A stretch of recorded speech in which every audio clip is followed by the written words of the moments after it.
Hello and welcome here to Talk FCB and welcome back here to the channel, guys, for another video and one of the final videos on this summer's transfer window. Now, it has been one heck of a ride for all of us, and it's been a bit frustrating for me simply because obviously I've had to keep coming here with the news, updating you guys, and I really do like coming here with good news, you know, like when we thought Neymar was staying, when we finally signed Dembele, and I just wish really that I'd been able to come here a few more times with some more good news. But to be honest, there were a few highs, but mostly this summer it has been lows, it has been bad decisions, and it has overall, I think, been a pretty bad summer for Barcelona. I think the decisions from the top have been poor, and I think we've seen that throughout the entire window. And it started way back, just after the end of the season. We appointed the new coach Ernesto Valverde, and already between himself and Roberto Fernández, they seem to be very, very slow in getting moving. Roberto Fernández said that maybe he'd talked with Valverde over the targets once he was appointed, but they did struggle to sort of outline exactly what they wanted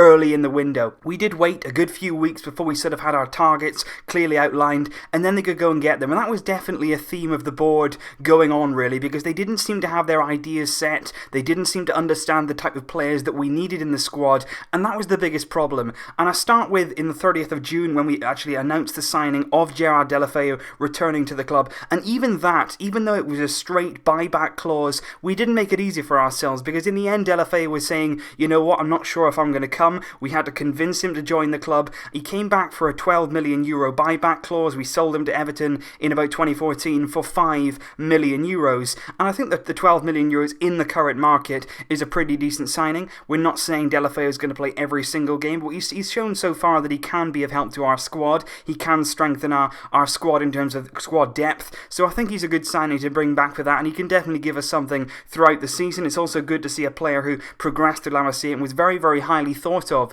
when he was a youngster return to the club. So I think that signing in itself could be described as decent. Nothing overwhelming, but it was a decent signing to get Deulofeu back. And then at the start of July, on the 7th, we announced that Jeremy Mathieu would be joining Sporting Lisbon on a free transfer. We agreed to completely terminate his current contract. He left on a free. We recouped absolutely none of the 20 million we spent on him, and his time at the club was below average. I think he had a good first season. I think he was a help in the treble winning season, but I think after that he was a real liability, and letting him go was a good decision. But of course, as we often fail to do, we didn't get a transfer fee at all for Jeremy Mathieu. He joined Sporting after actually being on trial there for a week. They agreed to take him on, and he will now be facing us when we do play them in the group stage of the Champions League. And then it was quite clear right from the get-go that we did want a right back. But like I say, the board, Roberto Fernández, Valverde as well, didn't really decide on exactly who they wanted, because the board and Roberto Fernández, they wanted to go for Hector Bellerin very, very early on. They were very, very interested in Bellerin, bringing him back to the club, trying to negotiate with Arsenal. And it was clear early on as well that Arsenal had absolutely no intention of selling.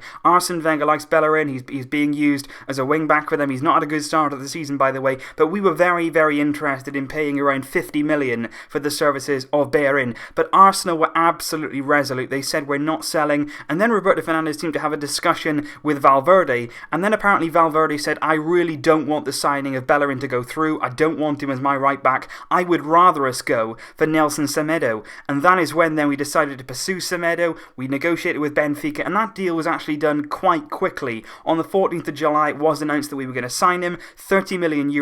I think that's a good deal. I think that's a good deal. They deserve credit where it's due. It's a good signing. He's looked very, very good in the times we've seen him so far. He looks like he definitely fits into our squad. He's definitely the type of player we need in that right back role. Very reminiscent in the characteristics and the attributes of Dani Alves when he played for us. Very athletic down that right hand side. He's good on the ball. He looks good in the final third as well. He looks like he could really fit us as a Barcelona player. And I think 30 million as well in the current market. He's young, he's talented, he's come from a decent club in Benfica. I think that's a good signing for a good transfer fee. But after that transfer, really, it kind of went downhill very, very quickly. And you know what I'm going to say, it's all to do with Neymar, it's all to do with PSG, but it didn't start with those two. It started with our pursuit of Marco Verratti. Early on in July, we were very much linked with him. He was on holiday in Ibiza. He was there apparently at the same time the likes of Lionel Messi was, and I think there was very, very big speculation that Verratti wanted to join Barcelona, and I still believe that Verratti did want to come. The problem for him, the problem for us as well, is the fact that we didn't have enough money to make a bid. The board didn't even test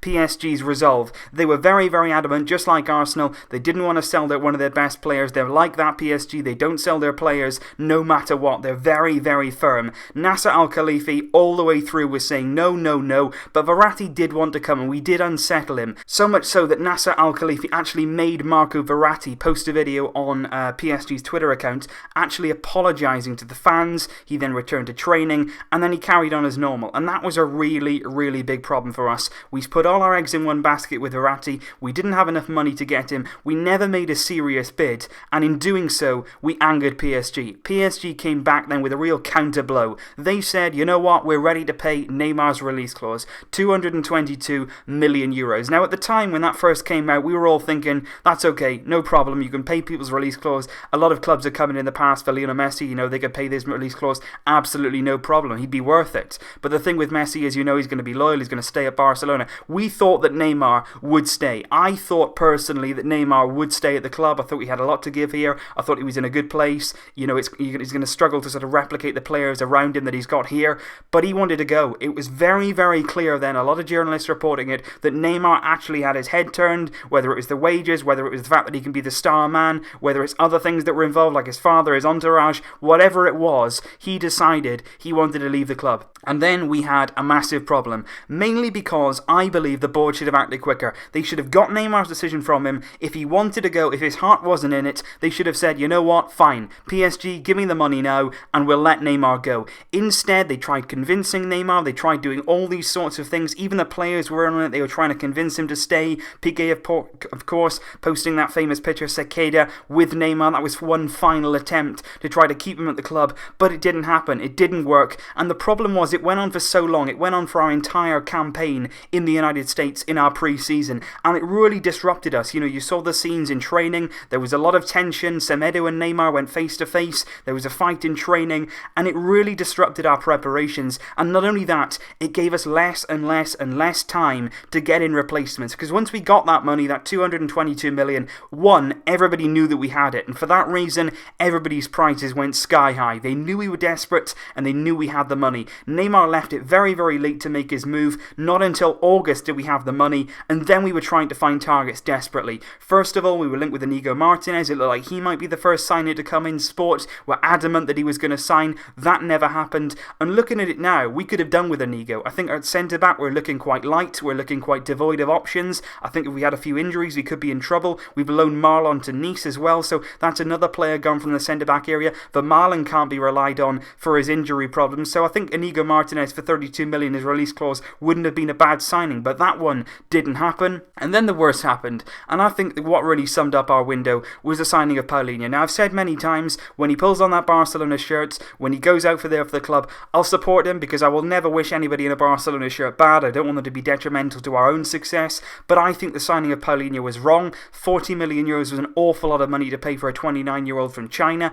I've gone over this a lot in recent videos, so I'm not going to go on it for too long, but all I will say is there's a lot of better options out there. It didn't look like the right profile in midfield that we needed, and the signing, for many, many people, we cannot understand it. We cannot understand why we went out and paid that amount of money for a player that didn't really seem to suit the style that we want to play, and wasn't really a player that we desperately needed in midfield. But still, the board went out, they paid his release clause, and we signed Paulinho. The problem then was, the board were clearly feeling it. There was a lot of campaigns, the Twitter campaigns after that, they were feeling the pressure. So then they went after Jean Siri, who I think everybody agreed that we desperately needed a controlling midfield player. And we really did. We really do lack somebody in that midfield who can control things, who can dictate the tempo of a game, who can really take the pressure off us. And the board were trying to then go and get Jean Siri, who he'd originally targeted at the start of the summer. He was sort of seen as an alternative to Marco Verratti, but we never went near him. Although Siri all summer long has been waiting for our offer. He loves Barcelona. He's a massive Barcelona fan. He believed that he had a gentleman's agreement with Nice that if Barca came in, he could leave for a set fee.